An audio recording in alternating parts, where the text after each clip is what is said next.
में पूरे राज्य में विधि व्यवस्था की स्थिति पूरी तरह से नियंत्रण में है।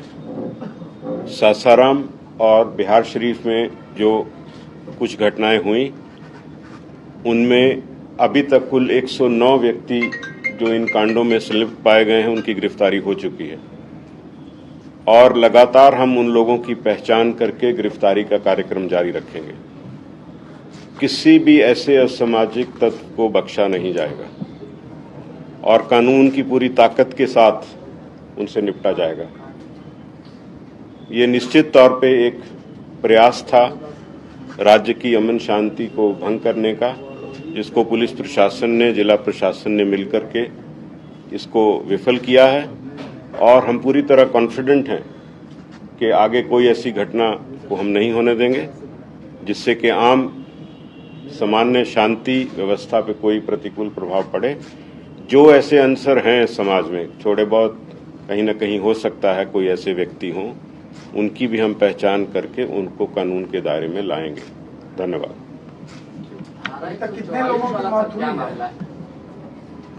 एक ही व्यक्ति की मौत हुई और वो आपको मालूम है, उसमें भी हमने कांड दर्ज करके गिरफ्तारियां की हैं। और बाकी कुछ नई बात इसमें यह है कि जो सासाराम में कुछ लोग बम से जख्मी थे, कल रात में ही हमने यहां से एफएसएल की टीम और डॉग स्क्वाड को भेज करके सुबह 5 बजे हमारी एफएसएल की टीम पहुंच गई थी और उसने जांच करके जो वहां पे अंश मिला था एक्सप्लोसिव सब्सटेंस का, उससे हमने ये साबित कर लिया कि वो किसी तरह का किसी के ऊपर हमला नहीं था। वो व्यक्ति स्वयं ही या तो बम बना रहे थे या उसको हैंडल कर रहे थे। तो वो व्यक्ति जो जख्मी हैं वो अपराधी की कैटेगरी में आए हैं, उनको हमने गिरफ्तार कर लिया, उनका इलाज चल रहा है। जब वो बेहतर हो जाएंगे, हॉस्पिटल से छूटेंगे तो वो जेल जाएंगे। कितने लोग हैं उसमें?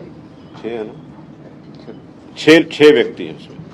सर, सासाराम में आधिकारिक तौर पे धारा 144 लगी थी कि नहीं, इस पे भी काफी ज्यादा चर्चा हुआ। स्थानीय प्रश्न आप स्थानीय प्रशासन से पूछे, हम लोग आपको कुल ओवरऑल व्यू दे रहे हैं और आश्वस्त कर रहे हैं आम जन को आपके माध्यम से कि पूरी तरह स्थिति नियंत्रण में। वीडियो कल जारी किया जिसमें शांति बहाल की बात की, उसके बाद ही ब्लास्ट हो गया। वो अनकनेक्टेड इश्यू है, उनसे उसका कोई ताल्लुक नहीं है। वो तो अपराधी थे, या उसको बना रहे थे या हैंडल कर रहे थे, उसमें वो घटना हुआ और बिल्कुल अलग स्थान पे हुआ। जहां वो झोंपड़ी में बना रहे थे उसकी भी हमने पहचान कर ली, वहां से भी कुछ अंश मिला, एफएसएल टीम ने जब्त करके मिला भी लिया उसको। सर, जो घटनाएं हुई इसके बारे में कोई इनपुट नहीं थी पहले से कि ऐसा होने वाला है? देखिए, हर चीज की इनपुट होना एक पहलू है। जैसे मुख्य सचिव महोदय ने कहा, 1832 जुलूस पूरे राज्य में चल रहे थे रामनवमी के अवसर पर और ये 2 स्थानों को छोड़ करके बाकी सारे सफल रूप से संपन्न हुए हैं। तो निश्चित ही जो इनपुट थी, जो उसके आधार पे प्लानिंग थी, फोर्स डिप्लॉयमेंट थी, वो सही रूप से की गई। कई बार कुछ मौके पे कुछ ऐसा होता है तो उसके आधार पर, वो भी प्रयास था, बहुत तुरंत प्रशासन ने कार्रवाई की है और उसको नियंत्रित किया। सर, नालंदा मुख्यमंत्री का गृह जिला है, इसके बावजूद भी वहाँ पे पुलिस के सामने में देखा गया कि पथराव होते हुए, हिंसा होते हुए। आप मोटी बात आपको बता दिया। कमी है क्या सर? मुख्यमंत्री जी ने कहा था कि नेचुरल इंसिडेंट नहीं है, जो भी हुआ है, तो क्या आप लोग के पास कोई ऐसा इनपुट आया है कि इसके पीछे एक साजिश, उन्होंने इशारा किया कि साजिश किसी ने रचा है? कांडों में बिल्कुल निष्पक्ष और ठोस अनुसंधान होगा। जहां जहां भी ऐसी कोई व्यक्ति इससे पीछे अगर हैं, उनको एक्सपोज करके कानून के दायरे में लाया जाएगा।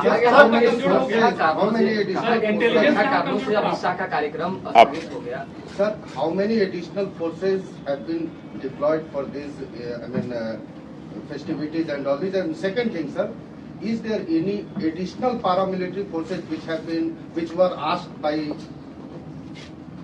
सो रामनवमी के अवसर पर हर वर्ष कुछ अतिरिक्त बल, केंद्रीय बल मांग किए जाते हैं। उसी के तहत इस बार भी कुछ मांग किए गए हैं और ये घटना के बाद भी हमने कुछ कल रात्रि में भी मांग की थी। उसमें हमको 4 कंपनी और बल मिला है देर रात्रि में, जो आज दिन में पहुंच गया है। सर, क्या बिहार पुलिस सोशल मीडिया पर भी? आपने एक और बात पूछा था। हाँ, I just asked कि was there any specific additional demand from the state government? नहीं, सामान्य जो हम हर रामनवमी के पर्व के समय पे करते हैं उसी रूप में था। एडिशनल इस घटना होने के बाद हमने कुछ कंपनी मांगी, उसमें 4 रात में मिली। Sir, today we were informed by the Union Home Ministry that additional paramilitary forces have been, asked or required by the state government, which we are sending. वो 4 कंपनीज उसमें हैं जो कल रात का जो हमने रिक्विजिशन किया था उसमें 4 कंपनी उन्होंने भेजी है जो आज दिन में पहुंची। सर, एक वीडियो कल पटना के मनेर शरीफ का भी आया था सामने, उस सब पे कार्रवाई होगा, आप निश्चिंत रहें। एक वीडियो का एनालिसिस और कार्रवाई होगा। सर, क्या ऑर्गेनाइजर्स ने परमिशन लिया था, क्या उनकी भी जांच होगी कि जो सब चीज की जांच होगी, कोई बख्शा नहीं जाएगा, आप देखते जाइए। बिना लाइसेंस के कोई जुलूस थे क्या, जो कि was there any जुलूस which was without license? they were taking नहीं, out सब जुलूस को विधिवत लाइसेंस और उसमें निर्धारित शर्तें होती हैं लाइसेंस की, उसके तहत हैं। लेकिन हाँ, कहीं अगर उल्लंघन है वो सब की तो जांच होगी, सब चीज फुटेज की जांच होगी, आपको बताया जाएगा ड्यू कोर्स। सर, आप बार-बार कहते हैं। अब मैं अपर मुख्य सचिव मुख्य सचिव महोदय से एक सवाल है, 144 लगा था या नहीं, इसको लेकर के कंट्रोवर्सी है, तो आप लोग स्थिति स्पष्ट कर दें कि क्या लगा था या नहीं। देखिए, ये बता दिया गया कि स्थानीय प्रशासन से स्थानीय मुद्दे पूछे जाएं। इस प्रेस कॉन्फ्रेंस में हम लोगों ने यहाँ पर राज्य की स्थिति आपको बता दी है और जो तैयारियां थी और जो स्टेप लिए गए, जो गिरफ्तारियां हुआ वो बता दी हैं। धन्यवाद, थैंक यू।